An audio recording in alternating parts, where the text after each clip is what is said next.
sends it airborne. Touchdown! Tapping a throw right up the middle. Stepping up to the 5th. Throw down the left sideline. Open at the 10 to the 5. Adunze!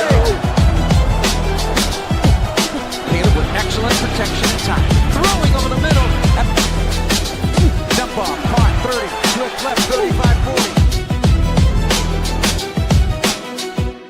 10 5 end zone. Touchdown! Back in the end zone. Over the middle. Touchdown. Over the 30. And brought down near the 26. A diving interception by Kevin Byers. Big hands off to Swift. Opening on the left side.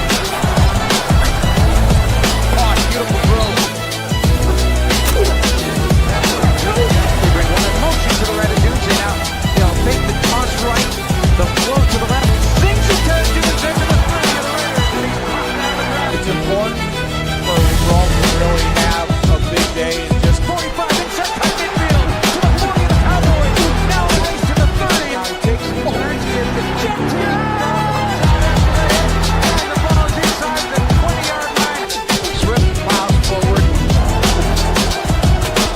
Crosser, thrown and caught against airway at the 20, 15. Pockets clean, throws down the right side to Adunze. Makes the catch, spins away from the tackle. Here's Swift. Young, quick time, throwing interception. Right left behind field. To the 40 of the Raiders. Swift, right up the middle. Snap, handoff, Swift. Handoff, and up to the 40, 45. Swift almost got away in the snap. Salone Dunze there was able to lose that linebacker in a trailing position.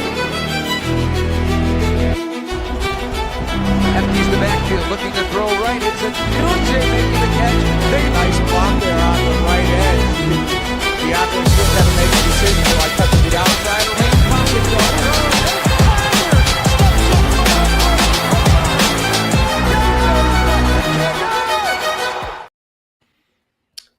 Hello and welcome everybody to another episode of Bearski Film here during the Bears bye week. Sam, thank you very much. I hope you guys enjoyed that video. I feel it is definitely one of the better ones I made in recent history. Man, I love those high definition clips when I find them, so I try to collage those and just put something nice and cool together for everybody to be able to enjoy during the bye week. But we find ourselves in a very, very interesting situation here. Because, I mean, come on, man. We've all have so much PTSD from the history of this team when it comes to memories of game after game of, traumatic loss after traumatic loss. And here we are repeating literally the same exact situation we were in last year where last year we came off of 2 decent performances. This year we had a very good performance in week 3. We still won week 4.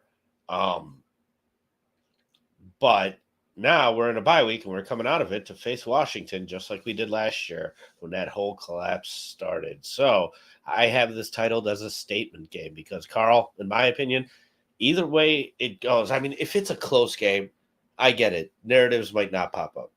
If you go out there and take care of business and look like you did against the Cowboys, against the Commanders, this narrative will now start to shift. Oh, look, Ben Johnson, 3 wins in a row. Took Matty Eberflus years to do that. Year 1, we got it. You know what I mean? And it came against the team that ultimately was the straw that broke the camel's back for the Eberflus coaching career. Now, on the opposite end, if you come out and repeat anything like a last-second Hail Mary loss to the Washington Commanders, oh, man, I could see the media stirring up all sorts of narratives and stories because of the memories from last year of this whole thing falling apart. Karl, how are you doing tonight? And what do you think about this game coming up against the Commanders here? Well, I'm doing very well. Thanks for having me on. Yeah, it is a very important game. Probably no bigger game of importance for Tyreek Stevenson. Tyreek Stevenson, who is ascending back to the level that Bears fans would hope that he would be playing at. But definitely, I would hope that if there's any one player, coach, anything, Maybe not more than the head coach, Ben Johnson, but outside of that, if there's one member of the Chicago Bears that needs to be laser focused for Monday night against the Redskins, it needs to be Tyreek Stevenson. I have the clip. I don't know if you really want me to find it, but I have a clip of Tyreek Stevenson betting a mortgage, an entirety mortgage, with a Commanders fan before last week. Yeah, last year's game, not last week's, last year's game. Let me just stop you real quick because hold on. In pregame, we had no issues whatsoever. Your mic is super scratchy. I unplugged my stuff and plugged it back in real quick to check, and it's still really scratchy. So I'm not sure if there's something you can do on that real quick. Just to I don't know if you want to stall with a video or if you got the talking, but I can leave and come back. Yeah, why don't you leave and come back real quick because we'll see if that fixes the issue. Yeah, give Karl 1 minute, everybody. Why not just nip that in the butt and try and take care of it right away? But yeah, man, we find ourselves in just such.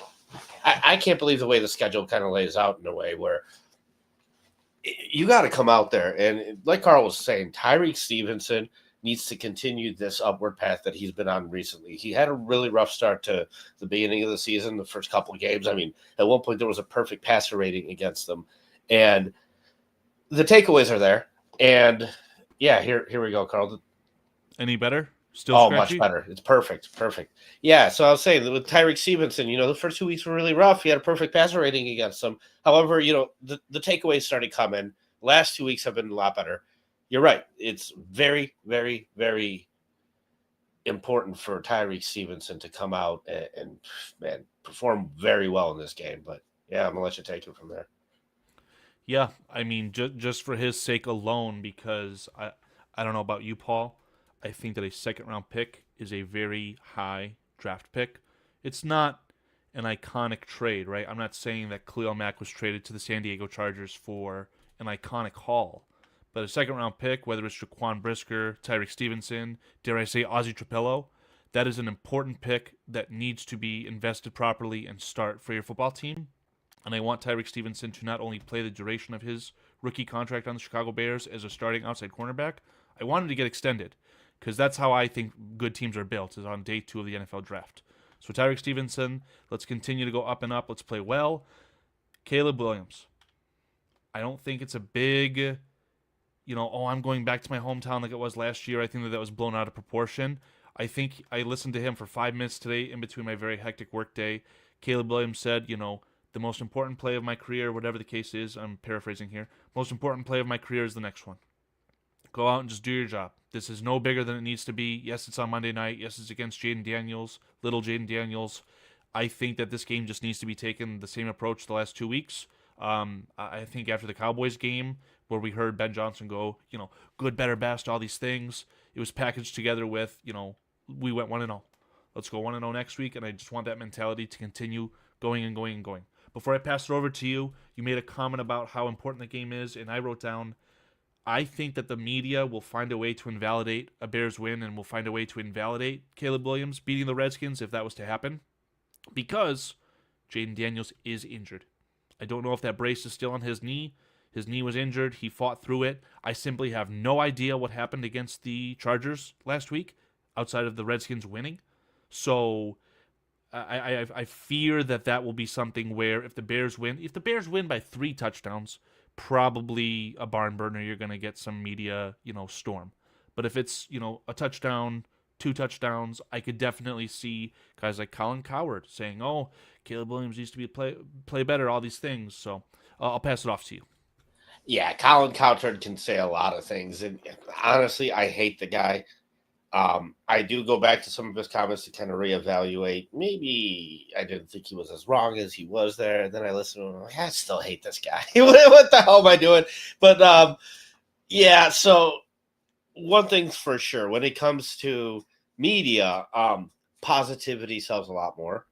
And you're only able to preach that when things are positive. I think the narrative of winning 3 in a row, I think the narrative of change and like obvious change, since the situations are so comparable to what we just saw last year. And I mean, it's practically the same roster, right?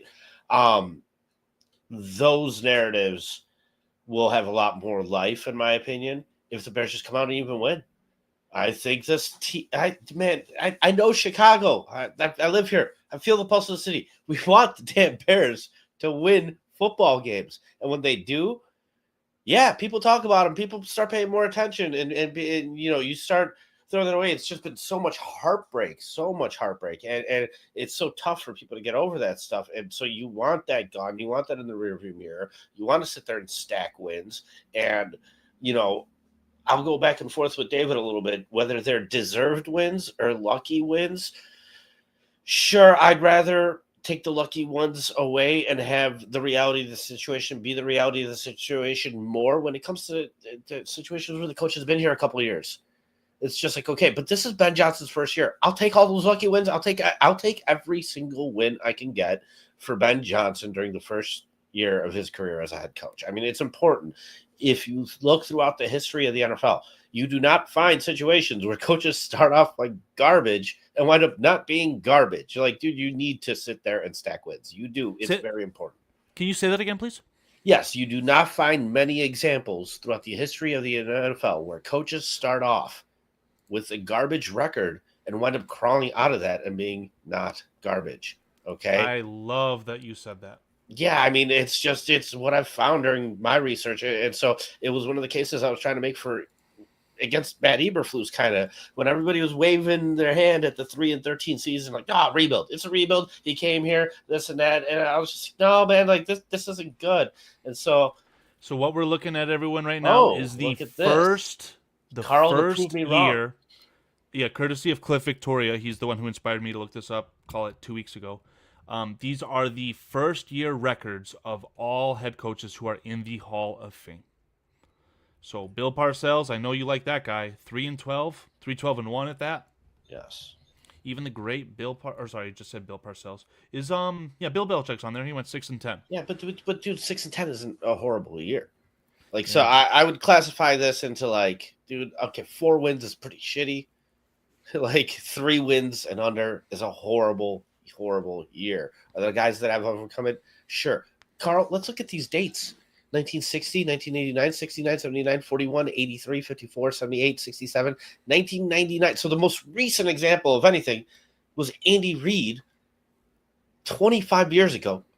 And he started off with 5 wins at the beginning of his career. Most of my research, I tend to try and cut off at the year 2000, just because what the NFL used to be, what the NFL is now, are 2 different things. In fact, I feel like the last decade is so much more different than the 15 years before that it's almost unfair to look at the last 25 years sometimes. And you see those differences when you start researching historical numbers and things like that. Dude, this is an evolving league. And I would still say in modern day history, find very, very, very rare examples of that working out. Andy Reid may be the best one in the modern day, but yeah, dude, it's rough. You don't get situations even, when it comes to players like Peyton Manning, and he said it himself, he's going to hold that rookie interception record forever because teams are just not patient enough to sit there and put up with a guy if he's going to throw 20 plus picks in the first year of his career. It just doesn't happen anymore. And so, yeah, for Ben Johnson, I think it's important. Really, really, really important to sit there and stack wins. Now, Karl, I know earlier you had added the win-loss predictions. Do you have this as a win? Do you have this as a loss? I don't know if you could put that back up, and I'll toss it back up there, and we could kind of talk about our preseason predictions compared to kind of where we're at now, because I think, I feel a little bit better about this team, even though I didn't predict it in this way, even though I predicted them 2-2 at this point.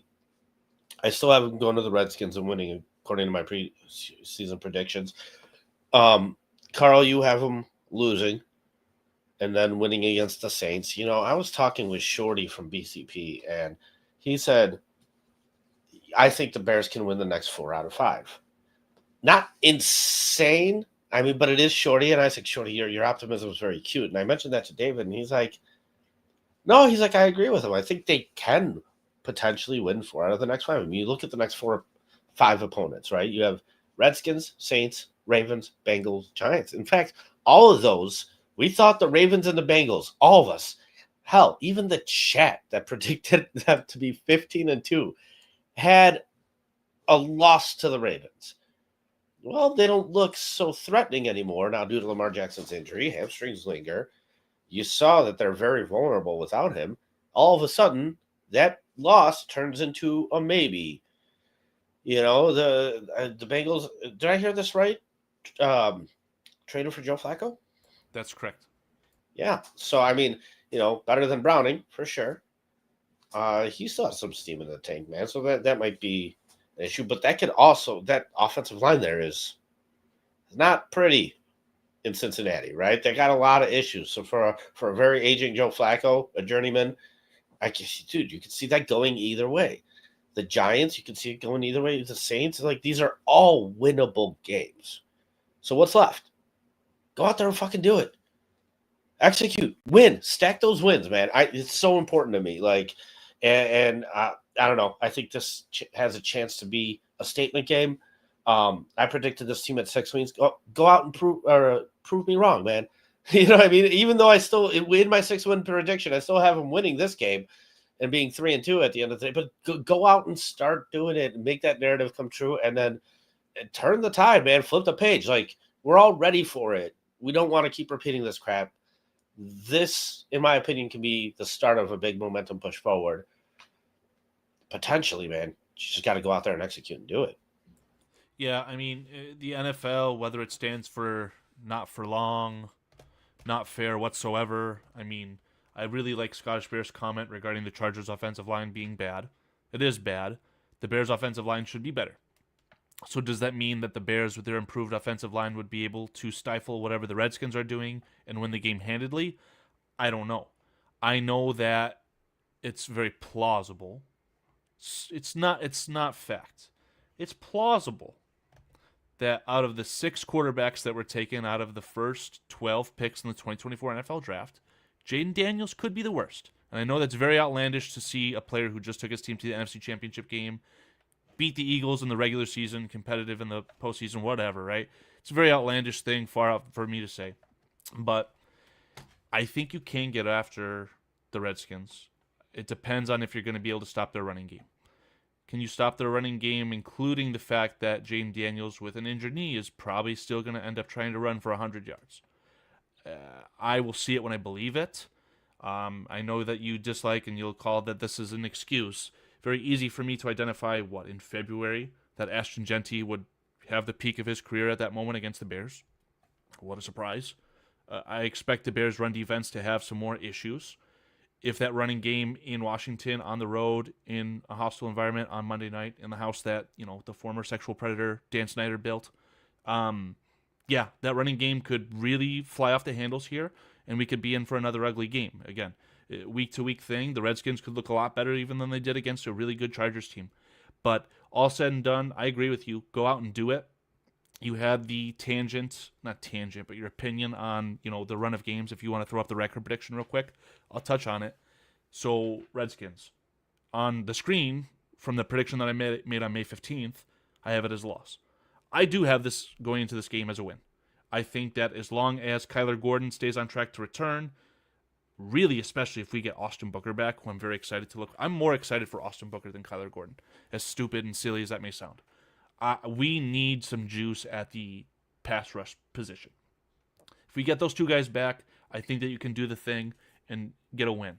Saints game, I won't spend any more time on it. Wait. While we're still on the Redskins, business. While we're still on the Redskins, look at this. I noticed something. Karl, G2K, PJ, Foster, Shorty, collectively, all losses. And here me and David are, both predicting. Can we call you guys haters this week? No. Can we flip that script and be like, no, you guys are the Mean Bears podcast this week. Screw you guys. Sorry. I thought 7 and 10 after you decided to neglect your defensive line, which was arguably the worst strength or worst group of your team, in favor of a backup tight end. I mean, I thought 7 and 10 rather was fair. Saints don't really want to spend much more time more than saying, go out and impress Alvin Kamara. And I'll let that lead into my point later on in a second here. But again, I'm very firm in the camp. Win a game against the Saints. That would put you at 4-2. Now you got a team feeling good about itself. Ravens. Not only is the MVP quarterback injured, He should be healthy, and that this is after the bye by the week. The Ravens have the bye on week 7. So week 8, you'll have your starting quarterback returning from their hamstring injury at home, and I don't know what their record will be. What are they right now? Are they 2-4? Oh man, Are they 1-5? Jeez, Are those Ravens already done for? I don't know. They are almost done for. But I mean, you here's can the still thing crawl about out the of this. Ravens. You're 1-4 though. They are 1-4. Here's the thing about the Ravens. You have an MVP injured on the sideline on offense, and you have 2 Defensive Player of the Year candidates injured on defense with Roquan Smith and Kyle Hamilton. Talk about not fair whatsoever for what the NFL stands for. I feel bad for the Ravens at this point. Dude, And also something has been brought to my attention. Their top 6 paid players were all injured last week. Yep. Yeah, Matabike as well. That's a player who's not, an MVP candidate on defense, but is arguably one of the best players at his position.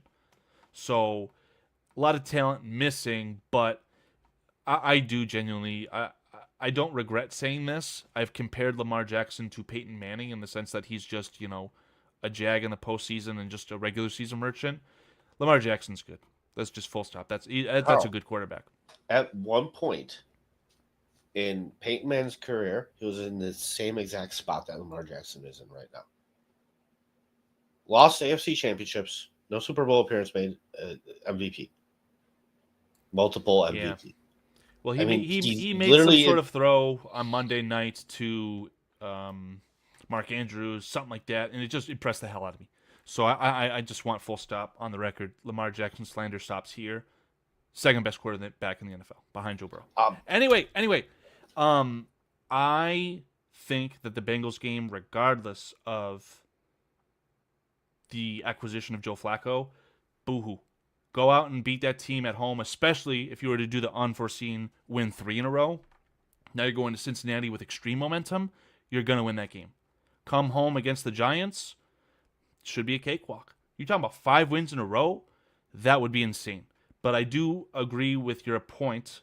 Maybe not that the Redskins game is a statement game. It is really kind of taking that snowball that you started to roll down the mountain here. That can start to become an avalanche if you win. But it all starts against these Redskins. And then, so let me flip it, right? Here we have the Jaguars at 4-1. I'm not sure when their bye week is.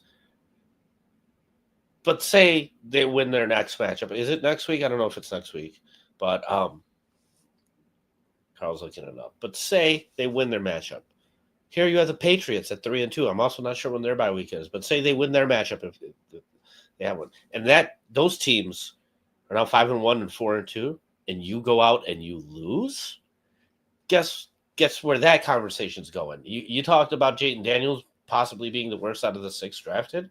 Well, then, you're wondering, did we get the worst out of the coaches that were hired in the offseason?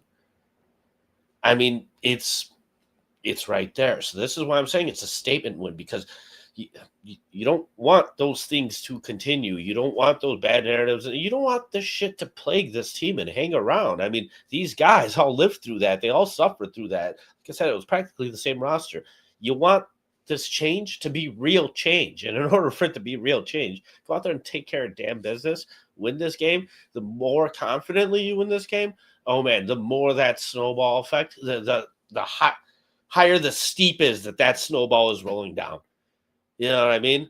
Dude, the more of a statement you can put on this victory, if it is a victory, man, you can have this team buy in. And when you have this team buy in, dude, the talent gap in the NFL, I mean, as much as it is pretty obvious that, like, this team is good, this team is shitty, and this and that, at the end of the day, these are all professional athletes. We do have situations like the Broncos that are filled with a bunch of no-names, all of a sudden start performing, get hot, and guess what? Now they're rolling. They got a real head coach sitting there calling the shots, and yeah, you're a threat. You become a threat, man. This is how you grow, and I love, Scottish Bear all over it with the comments tonight. Yeah, you're right. Ugly wins is how it all starts regarding culture change. It does start somehow, right? And so I've been sitting here just very skeptical of when that start is, and that's why last year I was like, okay, hold on. Good games, cool. Let's chill out, see where this thing goes, and boom, 10 losses in a row. They just ultimately collapsed. This year, same thing. I'm just like, whoa, cool, good. Hold on. Let's see where it goes because I haven't seen it yet. Like, I need to see it.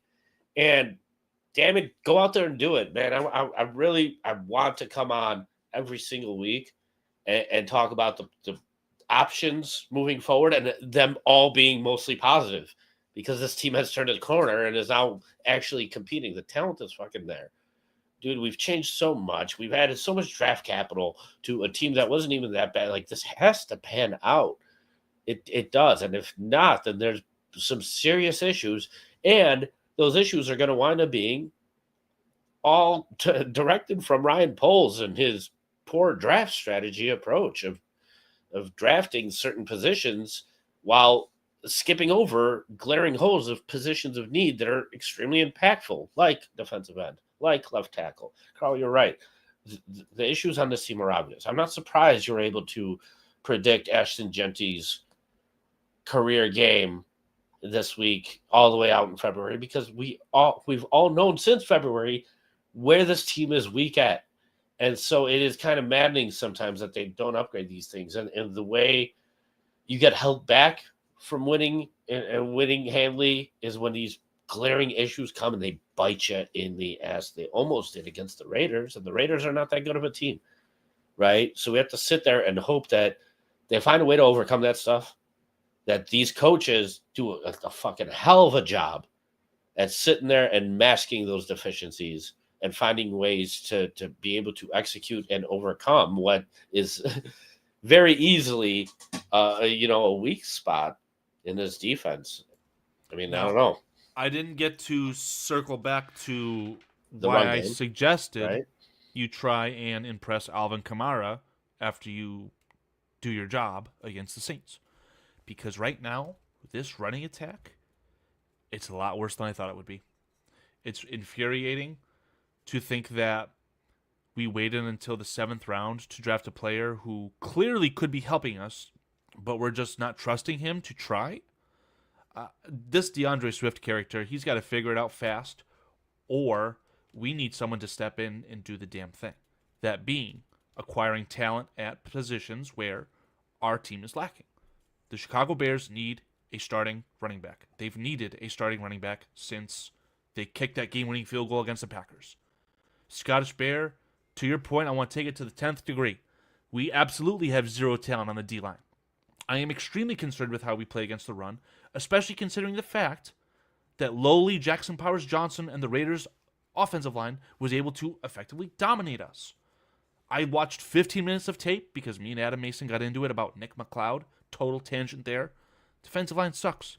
The linebackers, not so good. Us getting TJ Edwards back, is that going to fix everything? No. I hope it's a step in the right direction. How do I say this?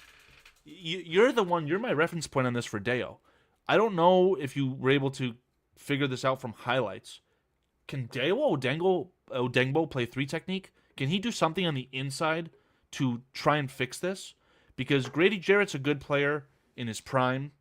I think he's past his prime, and unfortunately the Bears are paying him for his prime in Atlanta, which really sucks. Sometimes it's just the nature of the beast with free agency, so it is what it is. And Gervon Dexter, I hate talking about him because PFF, eye test, sometimes it looks good. You look at his stats, I always see every single week, ever since he was drafted, every single week I see the PFF of him next to Jalen Carter. And it's always Gervon Dexter having better stats in these advanced metrics that, at the end of the day, I don't give a rat's ass about. The get-off is still bad. It's still slow. You cannot re-sign Gervon Dexter with the current form if he's going to be your cornerstone, right? Because you're going to have to pay him a top 10 3-technique contract if you're going to extend him. I don't want the guy. I want better. I wanted Kenneth Grant. I can't say that Kenneth Grant's knocking it out of the park for Miami, but I think it's a player that I really wish we would have had on this roster. And I don't know if you can acquire a 3-technique, but the most fun thing that I can think of that Dave brought up on this channel eons ago, go ahead and get Cam Jordan and see if he can give you one last-ditch effort at inside. Whether it's 3-technique, 1-technique, I don't care. We need something we need to add to this team if we're going to start winning games. And again, just like the title of the stream, it starts with the Redskins. Go out and earn it. Tell your front office, your coaching staff, hey, let's make a run for this thing. Because at the end of the day, I was trying to look at the playoff picture. The AFC is really weird. And it's a reason that I think trading for and going for it is a good idea, because right now, the New York Jets are 0-5.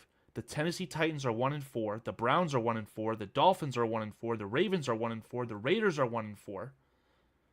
You're gonna have another 6-11, 7-10 season and have like the 20th pick because everyone else is tanking for one reason or another. So just fucking go for it, man. Playoff picture for the NFC. I think it's already out of the picture. You're not going to win the NFC North unless something crazy happens to Jared Goff. You're just not going to win it. So you've got these top-end balloon teams with the Eagles, Buccaneers, Lions, Packers. After that, though, this wild card feels weak. Those Vikings who still don't have a starting quarterback, they're the 7th seed right now. They're 3-2. Even with Carson, or what's his name? It is Carson Wentz, right? Yes. Former Eagles quarterback. So, man, Yep. I say if you can get a string of wins together, just go for it. I'm still not ready to talk playoffs, even though we're talking about it right now. It all starts against these Redskins.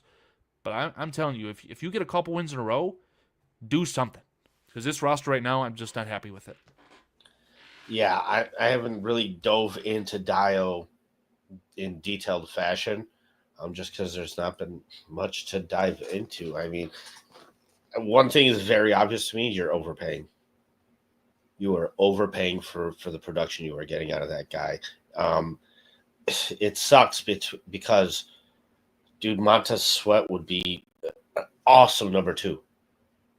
If you had like a stud like Max Crosby here and then Montez Sweat on the other side, oh man, not now you might be cooking. Part of the idea of, hey, draft this guy, whether it was Jared Verts or whoever the fuck, like draft yourself a high pick defensive end so you can, sit there and have high expectations for that position and that player and try and sit there and actually perform. But I mean, no, we neglected it that year. We neglected it last year. I mean, dude, we've sat there and patched this thing together. Who have we really got? A 5th round defensive end, Austin Booker? Like and then we signed Dio. It's rough, man. It is really rough because this thing is piecemealed together. And let me interject because you have the thought kind of strung together. It's just not like finalized. Max Crosby is an elite player that was drafted in the 4th, 5th round, right? Because of off-the-field issues. Now, Austin Booker, I don't think is that much of an elite, comparable type player. But Austin Booker fell to the round that he fell to because of his size, not because of his talent and God-given ability, right? So, if he's not only the Max Crosby thing is very unique. You do not oftentimes find guys outside of the top 2 rounds at that position that wind up having really good careers. Like I said, you can find some examples compared to the guys that are out there that are getting it done, that are 1st-round picks and high 1st-round picks like that. And man, those are the guys that, you want to go after when drafting that position. And I don't think that Austin Booker has it in him to be that, oh my God, iconic level of Max Crosby. Because Sam H., for you to say that Max Crosby impressed the shit out of you, that's an understatement. That guy shut down your offense through 2 quarters. He was iconic. If you had to base a Hall of Fame induction off of a 2-quarter performance, Max Crosby is your leader in the history of the NFL. It was a fantastic performance. Now, what Austin Booker hopefully can provide to you is a sack every other game. And for a 5th-round pick, someone who, as a rotational piece, call it your 3rd defensive end, hopefully could provide for you, that would be awesome. I'm not expecting him to get close to Max Crosby, but to get half of that would be really special. Yeah, of course. But when we look at it, I mean, my season predictions, I had 8-9 sacks for Montez Sweat.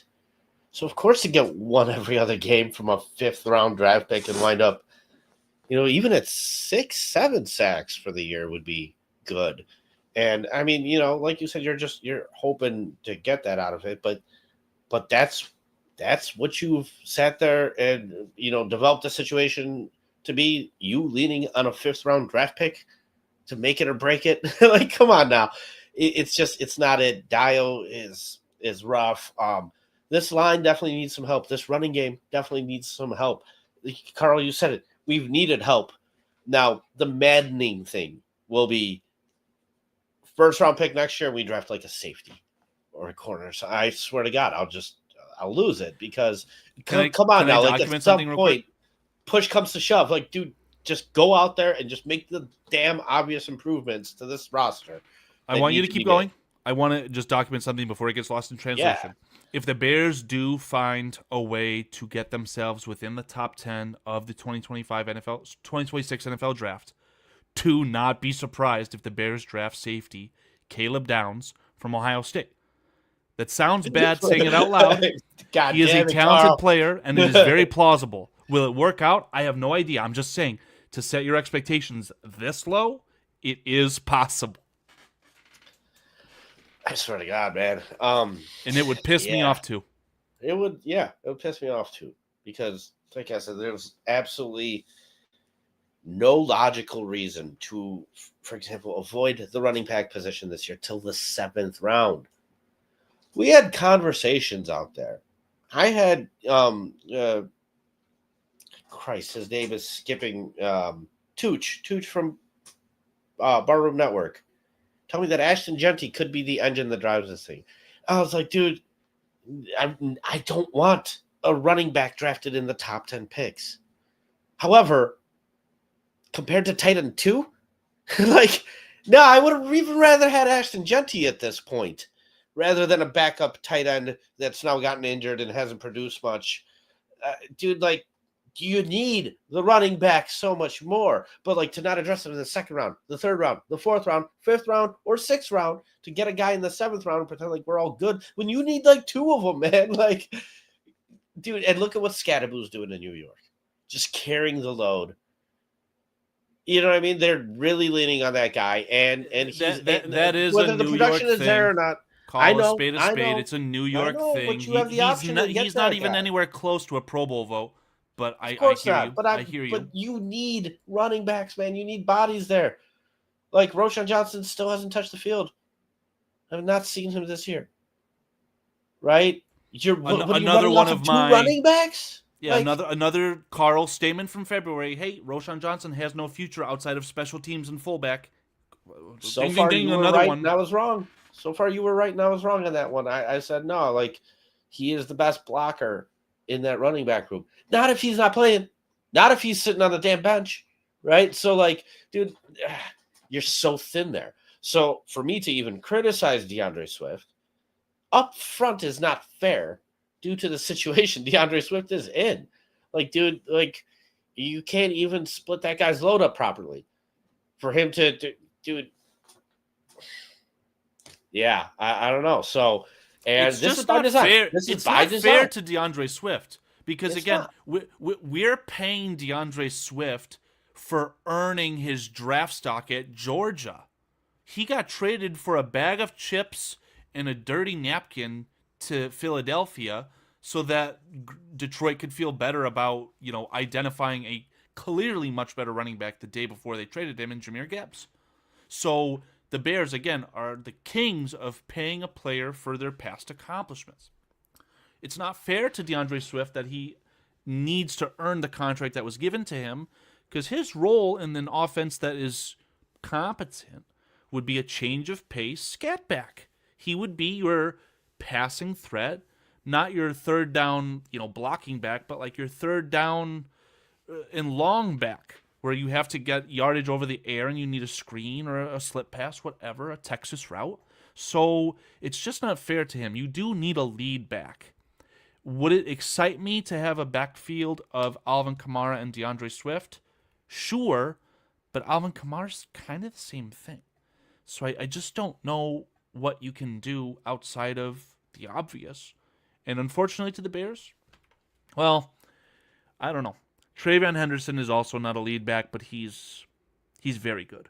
And the Bears tried to acquire him, and I will not be told. I will never let anyone tell me wrong on that. I promise you, when the Bears called New England to try and trade up to pick 38 in a pick swap for a 7th-round pick, they were going to draft Henderson if he was available, or if that trade was made legit, and it wasn't. So I do think that they had a worst case scenario with Quinshon Judkins being drafted a lot higher than anyone expected. Eddie George said it right. Both of these Ohio State backs were on their board. I think Judkins was a fallback option, and when they realized Judkins was drafted first, their draft plans were totally screwed, man. Just totally screwed. The only counter I would just have to that is this was such a deep running back class, and we knew that up front, that to sit there and like be in a situation where if you don't get the guy that you wanted at the top of the second round, to just completely then ignore it all the way to the 7th round kind of doesn't make sense. Like, no. I do applaud them for not reaching. I guess you can make that argument back. Sure. It's just rough though, because at the end of the day, like I said, this is by design.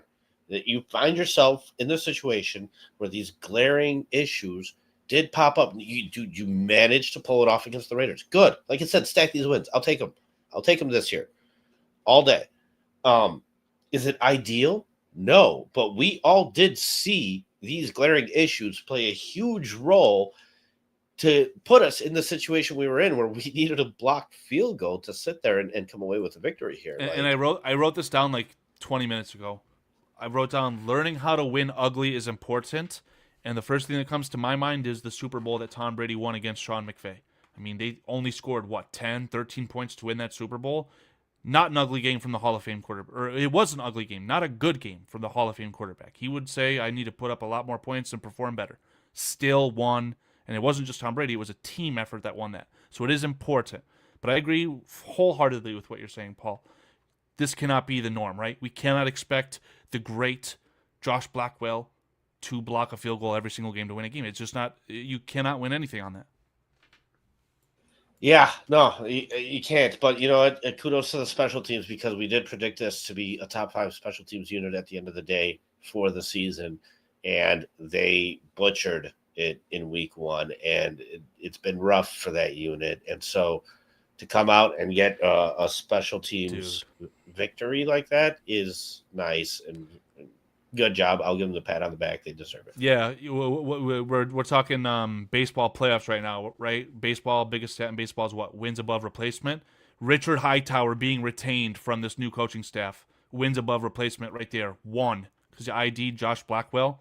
I feel very vindicated on my opinion on that. Yeah, I interjected whatever I said. Sam, that comment just is flooring me because it makes so much fucking sense. Kyle Monangai is not a change of pace back. He's Pacheco. Call it blunt. He's just going to run to contact. So yeah, give the kid 15 touches a game. Have him be your first and second down back. There is no shame in this coaching staff saying, well, this general manager paid for the guy that I originally traded away. Who the fuck cares how much DeAndre Swift is making at this point? Relegate him into the role that he was born to play, so to speak. Because you guys in chat can fact check me. Pretty sure that Georgia backfield was DeAndre Swift and Nick Chubb. Might be wrong on that. But man, talk about like an heir apparent. Give your bruiser the lead back role, and then have Monangai be the starter. Add Swift in sparingly. And I think that with less touches, you'll see better production from Swift. It's really not that hard, in my opinion. Right. And, dude, yeah, left tackle situation is also interesting. So, Karl, during the preseason, it was either you or David. I think this sounds like a David question, where he asked, or one of you guys asked, where do you see that position? Like, who do you see starting the season? Who do you see finishing the season? And what's the idea? Position? We went through a couple positions where we asked the same thing. The left tackle specifically in this situation. And I said, I see Braxton Jones starting the season. Ideally, you would see Ozzie Trapillo finishing the season. And he's not there. So it looks like Theo Benedict is potentially going to sit there and slot in there. I don't know what they're doing, but I've heard Braxton Jones is not going to be starting there moving forward. And this is kind of expected, and this was expected. Like, this is Braxton Jones last year. You're not retaining him at the end of this year. He's been very average up to date. You know, you can't expect much from a guy that was drafted in the 5th round, but he's performed over expectations for where he's drafted. I mean, just because he's lived out his rookie contract even at that position. But he's been a Band-Aid. And that Band-Aid, the glue now is all black and like crumpled up in one part and half of it's peeling off. And yeah, just fucking rip the thing off, man. Put a new one on. Like, or actually get the thing healed up right and do it the right way and draft a guy high and take care of that since it's a position of need. But no, you decided not to, right? Okay. But yeah, to me, this was obvious that at some point in the season, you're going to make the change from Braxton Jones to whoever else because that change is inevitable. I wouldn't want to start next year with a guy at that position that's got no experience with this unit. I'd rather just do it at some point this year. Yeah. This is a really important topic right now, so we're going to talk about this for a little bit if that's okay. Because for starters, I didn't watch the game as in-depth as I wanted to, so I hate to speak on this. But to me, as someone who's very uneducated when it comes to the technical side of football, when Theo shifted to left and Ozzie was put in at right, your offensive line improved. It did. And I don't care if Ozzie Trapillo had 2 tight ends next to him every fucking play. I think he did his job okay enough against, again, a player who, from a 2-quarter sample size, would be inducted into the Hall of Fame. Talking about an and can I iconic piggyback all-pro off that? player. You know, the special teams ultimately performed at the very last play of the game to secure the victory. What truly won you that game is somehow during that last drive you found a way to contain Max Crosby. Yeah, You I'm managed not to sit saying there and that hold Ozzie him back, Trapillo is the leader and that in the all-pro votes allowed right you now. to put together a touchdown drive that helped take the lead. So yeah, you figured something out for that last drive at least. No one is going to write down Ozzie Trapillo's name in the top 100 players of the 2025 NFL season. There's just no chance, right? But he did his job good enough. And that makes me very happy as someone who, not the player, but I've called the Ozzie Trapillo experiment up to the second week of training camp a failure. That performance was the furthest thing that I've seen from a failure from a Bears offensive line in quite some time. From a player who went from a healthy scratch to being subbed in mid-game against an all-pro. Very valiant effort and something to build upon. Now, let's stick in the micro with this right now, okay? You've got 3 players for 2 positions. You've got the 10th overall pick, Darnell Wright, the 56th overall pick, Ozzie Trapillo, and the undrafted free agent Theo Benedict. It's very clear and obvious to me that the 2 players should be on the field are the 10th overall pick and the 56th overall pick. But at the same breath, this coaching staff cannot call themselves seriously and say, yep, Theo Benedict, you have earned the job, so we're going to bench you because where someone was drafted. That's just not how this fucking works. That should be totally irrelevant. So Theo Benedict at left tackle, I think that he should stay there until there's a reason to remove him at this point. The kid has earned it. Yeah, I mean, compared to the recent picks that you've tried to make in order to band-aid that, I mean, Amagachi's on injured reserve. You know, you've tried to. The name just sparked in my head because when you talked about starting performances, that was a bad one, a really, really, really bad one for Karan. In college basketball, he is a giant human, but I wish he was better at the game for sure. 100%. Yeah, Sam, just 100% valid. I was going to say, in college basketball, the NCAA tournament, you've got your last 5 in, your first 5 out. For fuck's sake, Karan was one of those last 5 into this roster. He was probably a cut candidate from, oh my God, I can't think of any of our coaches right now. Obviously, Ben Johnson, Declan Doyle, Dan Roshar. All those guys probably said, yep, just cut Karan. But he's here because of Ryan Poles, because Ryan Poles has a relationship with Karan's father on the golf course. So here we are, another failed draft pick in the 3rd round. What a surprise! But another thing where you have to cut bait. Can Karan transition into guard? Sure, but it's not worth it in my opinion because you have an ace in the hole. The little bro from Michigan State, Luke Newman. We're talking about it in chat. Some of you guys, I love Luke Newman as a Michigan fan myself. Saying that about a Michigan State player kind of sucks. And today I don't care. I care about the Bears the most, right? I'm very excited about Luke Newman. I think that he will be your guard moving forward. So the problem here is if you have your All-Pro Hall of Fame left guard and a rookie behind him, that being Thuney with Newman behind him, what are we doing at right guard? Are we going to stick to Jonah Jackson and his exorbitant contract? Or are we going to circle back to you have the 10th overall pick and 56th overall pick on your roster, and they need to see the field? Are we talking about moving Darnell Wright to right guard for Ozzie Trapillo to play right tackle because the left tackle position is solidified by an undrafted free agent from Canada? Yeah, no, definitely. And dude, this was the conversation when people told me, well, this offensive line is fixed. And I said, no, it's not. We haven't seen one game from this unit. And Jonah Jackson played 4 games last year. Right? So to sit there and pretend that we've got it all figured out, no, this is a multi-year project. It has been. It has been.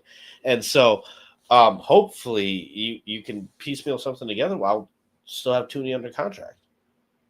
Right? So yeah, we're still some pieces away there. We really are. And that right guard position is definitely one of concern. And yeah, I don't care how you shift around. And I just want to go back to this comment by Scottish Bear here. Ben having the balls to bench Braxton Jones during a game is a great sign. Our previous coaching staff would never even have the bottle to do that. Scottish accountability, it's not a word, it's an action. You hold guys accountable, period. Right? With Matt Eberflus, it was a word. He might as well have laid out every letter. Accountability. A is for apples. Who the fuck knows? Like, dude, because when Tyreek Stevenson collapsed, you couldn't bench him because you spent 3 years not holding guys accountable. And what, now all of a sudden you're supposed to? When a guy deserves to be held accountable. Like, there is not more of a situation. Dude, I would watch Bill Belichick. If you had a pre-snap penalty, you are probably not taking the next snap or a snap for the rest of the drive. You're coming out. I'll get somebody else in there who will not false start. Period. It's accountability. You know what I mean? And so, yeah, you gotta do that, especially with a player in that situation where, like I said, you're not going to retain him. This move is kind of obvious in many ways. Yeah, do it, man. Don't be hamstrung to fear. I mean, dude, no, you go out there and you create motivation for these guys to do their job and do their job well. And that motivation is you will get a lot of money if you're on that damn field. If you're not, you won't. Yeah, and you're not going to if you're not performing. Like, come on. Yeah. I think between Sam, you and me, Paul. Yes. Thank you, Sam. That's highlight of my day right there. God, I hate that shit. Yeah, just put an S right in front of that, right? Super hustle, intensity, takeaways, and smarts. Joke. Shits. Yeah, that actually probably is what the S stands for. Anyway, we didn't get into specifically the Braxton Jones bit. It sounds like between yourself, myself, and everyone in the chat, this was not pre-planned. No matter what anyone else would say, I think it was a clear and obvious benching of Braxton Jones. And that sucks, because the only reason Braxton Jones was given the starting job and the benefit of the doubt was in a last-ditch effort to try and inflate his trade value, in my opinion. The best case scenario is that you got a starting left tackle coming off an injury. He proves everyone wrong, and he tricks someone into spending $25 million a year to give him a contract and to give the Bears a third-round compensatory pick. The more likely option, a Cam Robinson situation where a team's starting left tackle that is destined for the playoffs goes down for the year. They need to bring in a veteran to replace him. Okay, now we're talking 5th, 6th round pick. If I'm being honest with you, think Theo Benedict has more trade value than Mr. Braxton Jones right now. So it's a rock and a hard place with that guy and the left tackle situation as a whole. And unfortunately, Ryan Poles let it get to this point. But like I said, at the end of the day, if you're going to preach being able to earn the job, how could you ever bench Theo Benedict? The kid has earned it. Let him play left tackle for the rest of the year, and I'll try and look up his contract right now. Bring him in with a draft pick and see who wins next year. Otherwise, I hear what Scottish Bear is saying. I do agree in some aspects that Darnell Wright is your best left tackle from hell. I think that at one point before the season started, very obvious, plausible to say that Darnell Wright was your most talented offensive lineman. Clearly not your best. That's Joe Tooney. But I think that it's not wrong to say that Darnell Wright is more talented than Joe Tooney physically, as long as he figures it out. So are you going to move that to guard? Probably not. But these cats got to play, man. You got to figure it out. Yeah, Sam's beating me to my point here. Braxton Jones's career is not over in the NFL. His career as a Bear is over.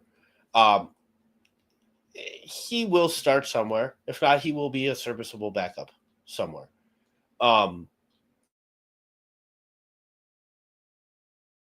It is enticing enough to somebody out there that he has started the amount of snaps that he has. I mean, dude, that is valued in this league for sure, Sam. I agree 100%. And so you just don't want to be hamstrung to saying, well, we're the ones that need to sign him because we have nothing else better. It's comparable to Jamarcus Webb. Wasn't Jamarcus Webb a 7th-round pick? He stayed here a couple of years, started a couple of years, wanted to leave, go into the Redskins. I mean, dude, he will go somewhere and do something. Wasn't it Lucas? Maybe it was both players, honestly, but I don't know anymore. I know what you're saying. Yeah, I'm just saying. But but I don't know if it's at two the end of players the day, that have that. Braxton Jones will never be a premier left tackle in this league. It's just not going to happen. Yeah, right? I mean, he was playing some good ball before that injury. I admit that, but yeah, I mean, he will never be better than the 16th best tackle in this league. Yeah, and then he'll always be a middle of the road starting left tackle. Just to piggyback off Scottish at Bears' point, dude, I watched Bill Belichick sit his starting quarterback for the Super Bowl. We're still not sure why. Yeah, Karl, you're looking around. What was his name? Corner, yes. Yeah, the guy who was the hero against Seattle. I thought you said quarterback. Yeah. I was like, did corner. Bill Belichick bench Tom Brady? I immediately thought that. No. But his starting corner again in a Super Bowl. It's accountability, man. It just is what it is. The game is bigger than you. You are not bigger than the game. The team is bigger than you. You are not bigger than the team. When guys play for selfish reasons and do selfish things and they hurt the team and they don't get it, yeah. Fucking right, hold them accountable. I don't care who you are. I don't care how much you're getting paid. Guess what? The Patriots won Super Bowls after that. They did. So with or without you, it is what it is, you know? And so, yeah, you need that. You need that in a coaching staff. Any real coaching staff has that. In fact, I think the more confident you are in your ability to evaluate talent and your ability to put guys on the field that will perform and execute at a high level without excuses, the more you can do that, the better off you're going to be. And I mean, we've seen Kyle Shanahan do that with a quarterback he traded up for. We've seen Sean McVay do that with a quarterback he was in a Super Bowl with. Like, we've seen examples of teams sitting high profile or getting rid of high profile guys because they don't cut it, man. They don't meet the expectations. And so, dude, yeah, I want that for my coaching staff too. I don't care. Dude, be cutthroat. Go ahead. I will put my chips in with Ben Johnson. Until I'm proven otherwise. And yes, Malcolm Butler. Thank you. The name was escaping me. Dude, I will put my chips all in on Ben Johnson. I do believe that he is a good coach. A lot of the things I've seen out of it, my confidence in him is only growing. I do expect, just like with any rookie at anything, I mean, it's his first year as a head coach. I do expect some down moments, but overall, I have been thoroughly impressed with the job Ben Johnson has done up to this point, and I hope it continues. I will ask you for a specific, and I want to give my specific first before you steal it from me. The way Ben Johnson is handling Caleb Williams and the tools available in his tool bag. Okay, Caleb Williams getting pressured, offensive line, not to the fault of the offensive line per se, but it's very obvious with a terrible running attack that you are a one-dimensional offense. So if you're able to identify, yep, this is going to be a pass, let's just release the hounds. Well, Caleb Williams has got to avoid that, man. Get this guy out of the pocket. He is not Jared Goff. He is not going to be able to sit there without moving his feet and rip off, a slant pass, whatever it is, dice you up. Hopefully he gets there soon, but right now he's a very athletic player, then you need to take advantage of that. You start winning games when Caleb Williams, I don't know if he's calling, again, I didn't watch the Raiders game intently. I don't know if there are true designs, get out of the pocket by design. I think that the freedom is being coached into Caleb Williams. Not to say it's hero ball, but something about this offense is getting better, and I'm watching Caleb Williams avoid the rush with his God-given talent, and I would have to assume that that is in part to the coaching that Ben Johnson is providing. And that makes me very happy and makes me very confident in Ben Johnson. So I don't know if you have a specific that you like to point to with Ben Johnson. Yeah, I do, and we'll end it with this too. Dude, I go back to Matt Nagy, right? And if a team had a performance like this team had against the Cowboys, and Matt Nagy was here, we could have doinked a field goal at the end of the game. It doesn't matter. This guy would be figuring out how to hook the disco ball up at the end of the third quarter. He'd be in the locker room trying to, plug that thing in already. Meanwhile, Ben Johnson, doesn't matter how much you're up by, like, dude, you look at that guy, and he is ultra focused all the time. I absolutely love it. I go back to 2018, Matt Nagy's first year. That very first game against the Packers still stings because for some reason in my mind I have it as a win because we nearly took Rodgers' knee off, yet somehow he still came back and won that game. But there was a moment in that game, Karl, where we're right at the end zone, at the goal line situation, and we get a false start. And the camera pans over to Matt Nagy, and he's just deep in his play sheet. Blah, blah, blah, blah, blah, just even unaware. Like, you want to talk about holding a guy accountable? You're just like, yeah, whatever. Okay, I'm calling the next play. Like, it almost didn't matter. And I'm just like, dude, I would be furious at my fucking lineman right then and there. You know what I mean? Like, dude, something was off. Something was just off. And yeah, I do not see Ben Johnson putting up with a kicker that would doink field goals like Matt Nagy just did. Dude, people forget there were multiple doink kicks that season. It's just so fitting that when it came time and it mattered the most, that it happened again. Like, dude, because you let it happen.